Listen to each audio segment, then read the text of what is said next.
Join me today where we're filming all about sweets. Key lime pie, coconut milk panna cotta, chocolate pots of cream, a blueberry Coulis. Won't you join me?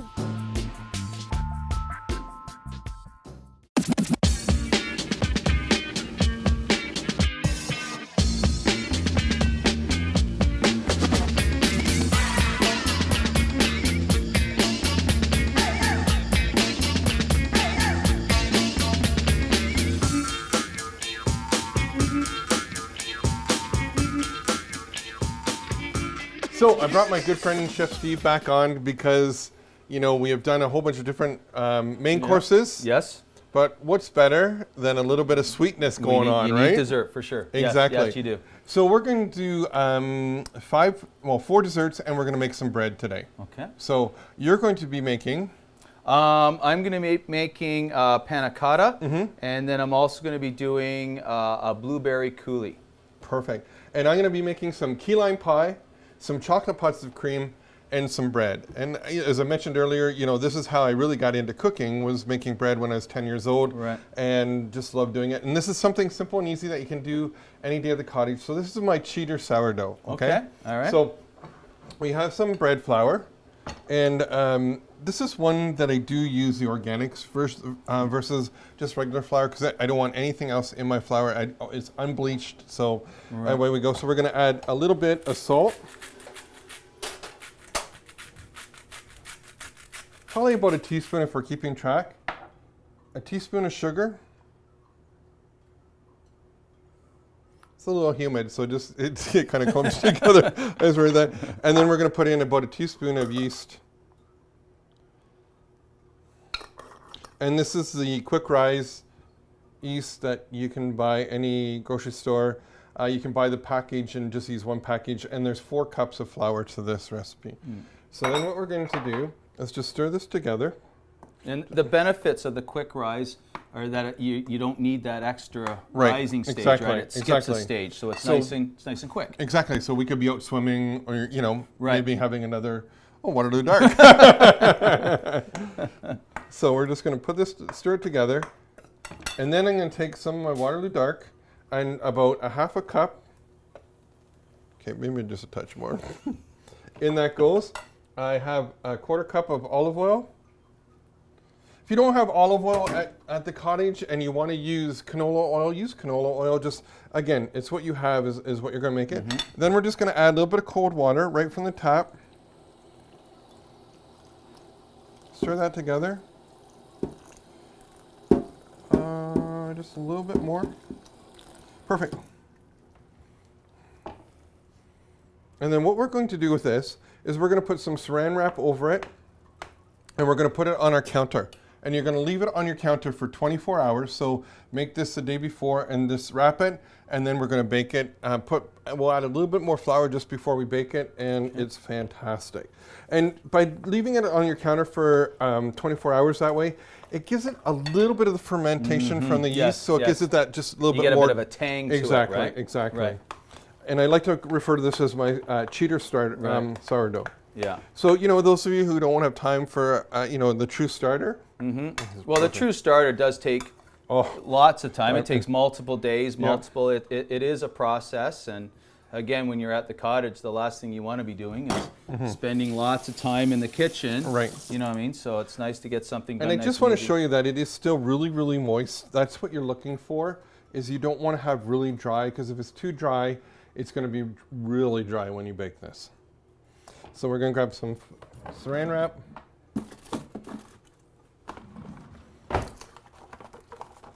It's so good to have it right in there. And then it's not going to come apart.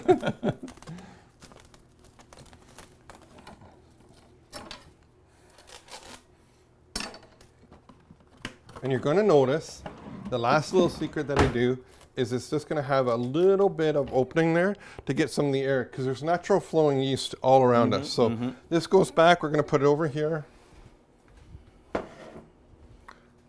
Don't look at it for 24 hours.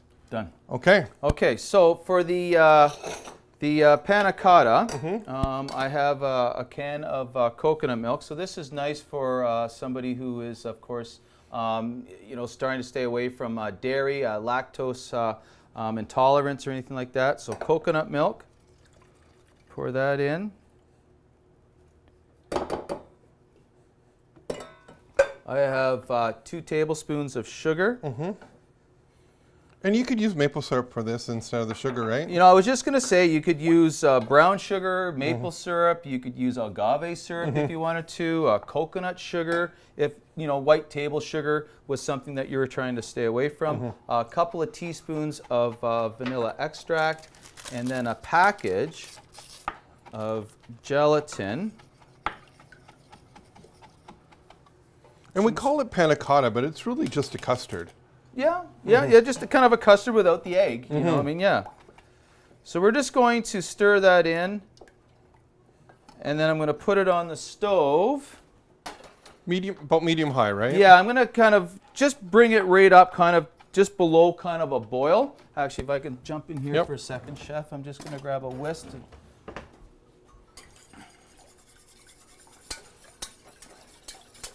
And what's he going to do is just actually kind of bring it just up to a gentle boil, and then we're going to pour it into our ramekins, and that's it, right? Yep, that's it. Yep. The one thing you want to be careful of, though, is that with coconut milk and with a lot of the other milks and creams, is that you need to make sure you keep an eye on it. If you walk away and you get sidetracked doing something else, you are going to have a mess on your stove. So make sure that you stay focused and keep an eye on it. And they never see us make those mistakes, right? No. So, Well, we don't. okay, so while that's boiling, we're going to make our key lime pie. And, I spent a fair bit of time in the States, and this is a recipe that came from there. So what I've done is I've just peeled a little bit of the skin of the lime just before the white pith, because the white pith, if you get a lot of that, it's really bitter, right? So we're going to take the juice of about 6 limes. Are you going to add the zest in? Yes, we are. Okay. We're not going to use key limes. We're just going to use regular limes. They work very well. And then we're going to take our juicer. Now, if you don't have this juicer at home, I highly suggest going to Lee Valley. I'm not handy by any stretch at all, but this is amazing using the Lee Valley one, because not only can you use it to cook with, but it juices a mean for margaritas. And then we're just going to juice this down. So we'll take that.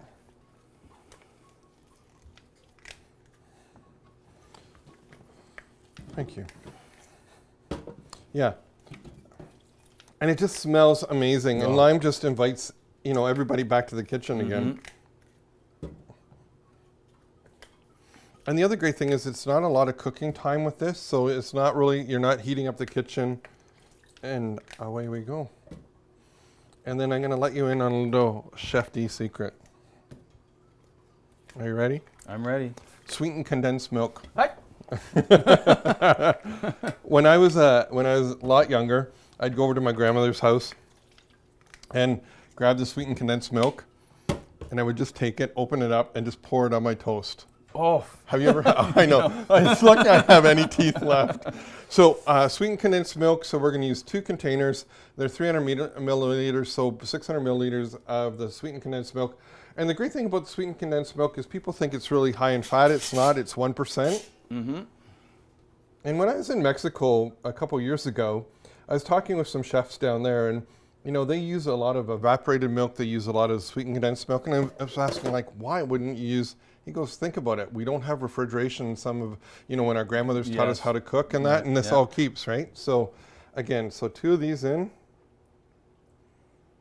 Always save a little bit for your toast. And then what we're going to do is we're going to take it over here, and we're going to add in 2 eggs.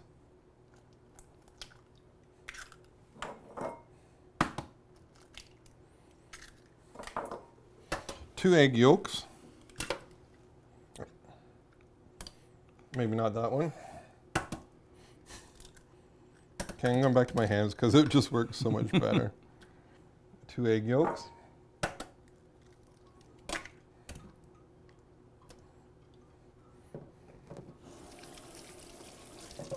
And then we're just going to blend this, and we're going to blend it nice and slow to start off with.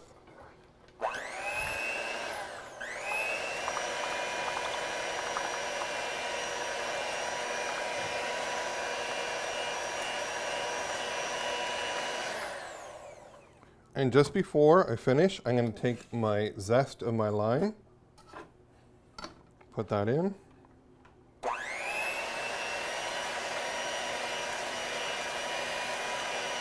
And you can just see how easy it is, Yeah. and how it thickens so quickly. Yes, it is thickening up.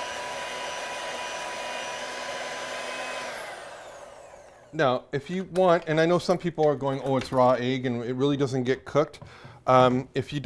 If you don't want to do the raw egg, you can always buy the egg beaters, which is pasteurized egg, and you can use that, and it will work the same way. Right. You know, a little bit safety thinking. So now, what we're going to do is we have some graham cracker crumbs here, and we're going to add a little bit of some butter up in a pan, mix in our crumbs, and then away we go. Okay. My coconut cream has come up to a boil, Okay. or just under a boil, and now I'm going to put it into my jars. So just very carefully. And then I'm going to set these into the refrigerator until they firm up, and then, you know, garnishing, you can garnish them any way you want. But I think we're going to have some special blueberries too. Well, we are getting into, you know, the season of, of Ontario fresh fruits, so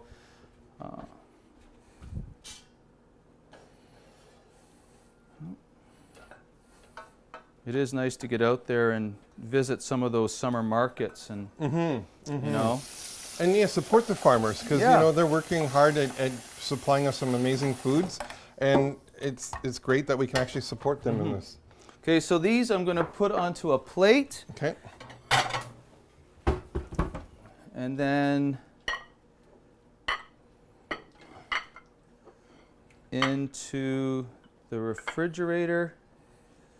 Now, just a safety thing, when you're putting hot stuff into the refrigerator, we're really not supposed to be honest with you, but we do need to cool these down so they will set up. So just make sure that you don't put them on top of something that's like we call a potentially hazardous food, like eggs or any of the raw meats or anything like that. So clear a space, give it lots of room to kind of circulate so the cold air can circulate, and cool them down. So again, just be kind of careful of that. So do we have room in here?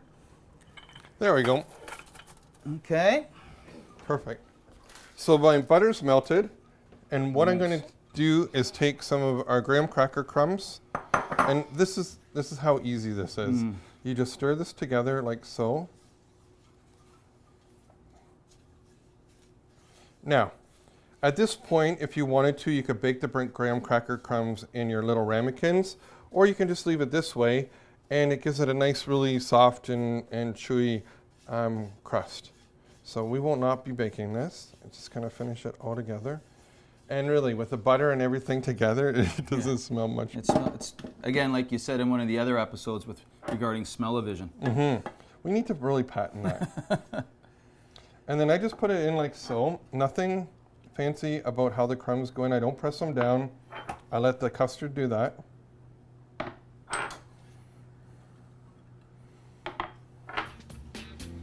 So while I'm finishing this up, we'll be right back, and you'll be making some blueberry coulis, and I'll be finishing up with some chocolate puffs of cream, and then we're going to get our sweet tooth on. Won't you join us in just a couple of minutes?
Check this out.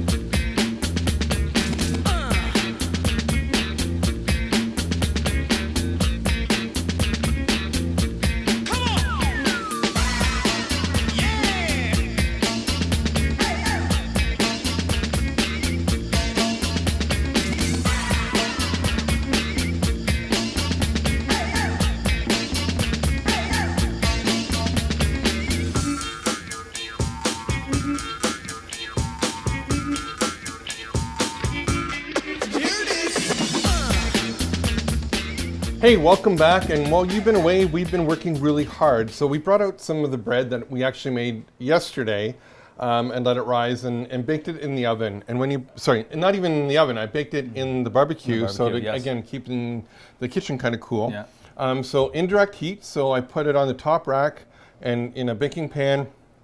You have no heat underneath it and then the heat beside it. And about 40 to 50 minutes, yeah, it comes out and it's way it's done. And when you just tap it, Looking for that. You're trying to hear that hollow sound. That hollow sound. Yeah. and don't do that at home because my hands have been burnt so often. We have no more feeling in them. So you're going to make a blueberry coulis. Blueberry coulis. All right. And sorry. And I'm going to make a chocolate pot of cream. Okay. Okay. So do you want to get started? Sure. Sure. All right. So for the blueberry coulis, and the coulis is just basically a sauce, a fruit sauce that's been sweetened up. So we have some sugar.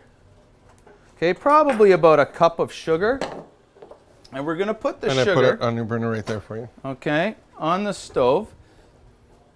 And our goal for the sugar is that we're going to start to melt the sugar and almost start to kind of caramelize it a little. So it's going to get fairly hot, and then we'll add in the blueberries and kind of cook those down. Now, if you're doing stuff like strawberries or raspberries, especially raspberries, you're probably going to want to strain it to kind of get those seeds out of there. If you like the seeds, well, then that's fine. Exactly. But I know myself, I'd like to strain those seeds out. So.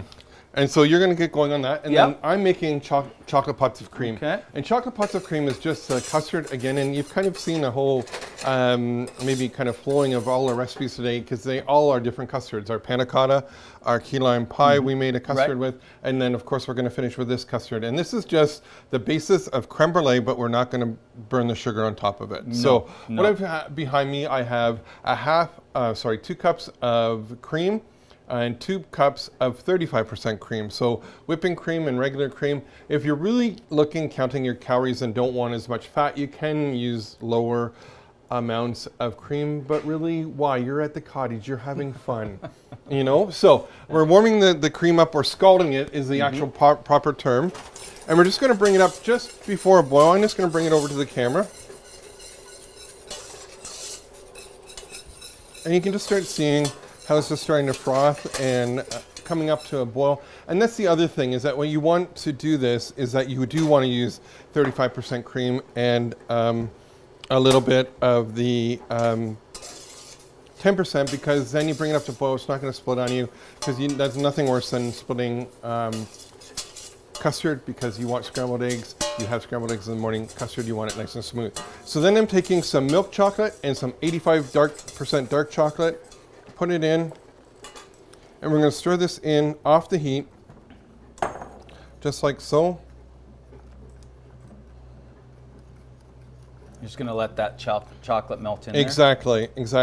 And just for not even safety reasons, I just find sometimes, you get sidetracked, especially at the cottage, is that you, if you have it off the heat like this and just kind of keep stirring the chocolate in, you don't burn the chocolate. Again, there's anything worse. Well, there's a bunch of other things worse than that, but burning chocolate's not fun. Yeah.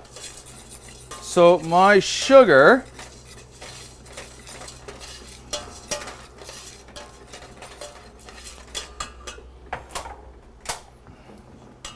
is browning up. So caramelizing is what we call it. It smells so good. Okay. So we're just I'm just stirring it around. Let's move that out of there. Of course, you want to be very careful. Let's say the sugar is extremely hot. Yes. Extremely hot. And I was going to say, I did do one of those things as chefs we always seem to dip our finger. And of course, the first time I did this at the restaurant, I went to taste it, dip my finger, and the sugar sticks to your finger. So it was pretty hot. Almost third-degree burns, right?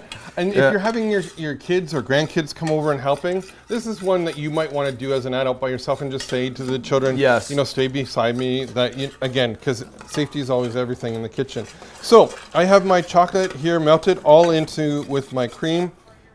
And then what I'm going to do is I have my eggs almost at room temperature. So when I pour them in, we're going to quickly whisk this together so that they don't split.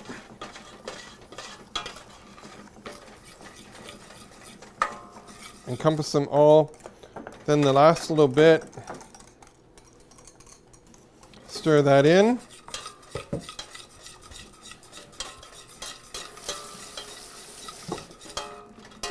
And then what we're going to do is take our pot, slowly pour in our chocolate. Now this recipe makes 12 little small 8-ounce ramekins or 8-ounce mason jars. We're just going to do 3 right at the moment. And you can use a hotel pan, you can use a casserole dish. We're going to put our ramekins in here, and what they're going to do is they're going to bake in a hot water bath. And then this way, it's not going to dry out because, you know, if you make, like, if you look at those flourless chocolate cakes, that's what you'd make if you didn't actually bake it in the water. Yeah. So we've boiled some water off. And we're just going to pour the water beside it. So the hot water provides like a gentle kind of a gentle baking system to it, right? Exactly. Take some tin foil, wrap some tin foil around it. If you want, you can bake this in the barbecue as well if you're trying to keep the heat out of the cottage. Again, you want to have it on medium 3 to 350 degrees. You're going to bake it for 22 minutes and then you're going to have perfect chocolate pots of cream. In the oven it goes. We'll put that over here for now. Okay. Your sugar's done. Okay, so my sugar has now completely melted. Now there is, of course, different stages for melted sugar. We used to actually in the restaurant take it to this stage and then we just pour it onto parchment paper or on a baking tray and let it harden back up, and then we would crack it. We'd just drop it on the counter, crack it, and we'd use that to garnish our desserts. Yeah. All right, so into this, I'm going to throw our raspberries, pre-washed our blueberries, which have been washed. Yeah. Okay, I'm not going to use the whole thing. And then back onto the stove. Give a quick stir. And with the hot sugar, it's actually cooking the blueberries right now. They're reducing down. They're actually going to break apart. The skin's going to break apart, and you're going to get all the juice out of the blueberries, and it's absolutely fantastic. Oh yeah, brother. That looks amazing. So it's going to take a little bit of time, but as you can see, the sugar has now kind of dissolved. You can see some of the liquid starting to form. That's kind of sugar and blueberry stuck to the spoon. But as we cook it down, of course, that'll all just reduce, and then we'll get a nice, our nice sauce for our desserts. Chef, I can't say enough how much a pleasure it's been cooking at the cottage with you. It's been excellent. Thank you. Hey, till next time.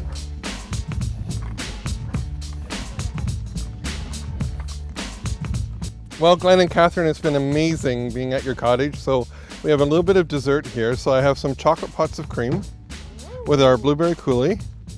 Would like to try a custard, key lime pie as well? I'm dying to try the Okay, but you have to have a chocolate as well because life's short. Okay. Want to try a little bit of key lime as well? Thank you. So, It looks fantastic. Can I see? yes, you can. Oh yeah, definitely. Wow.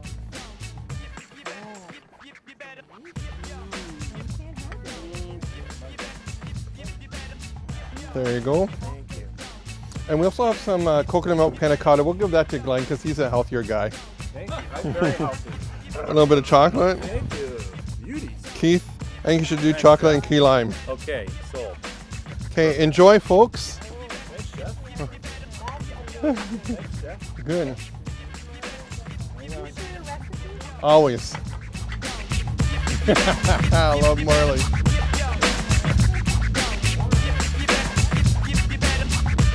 Perfect.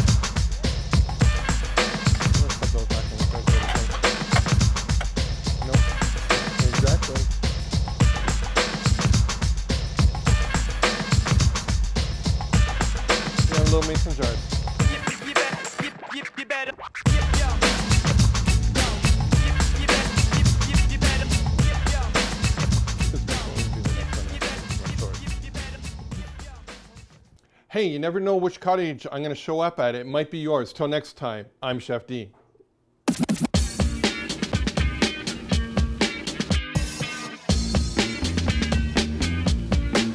Yo, check this out.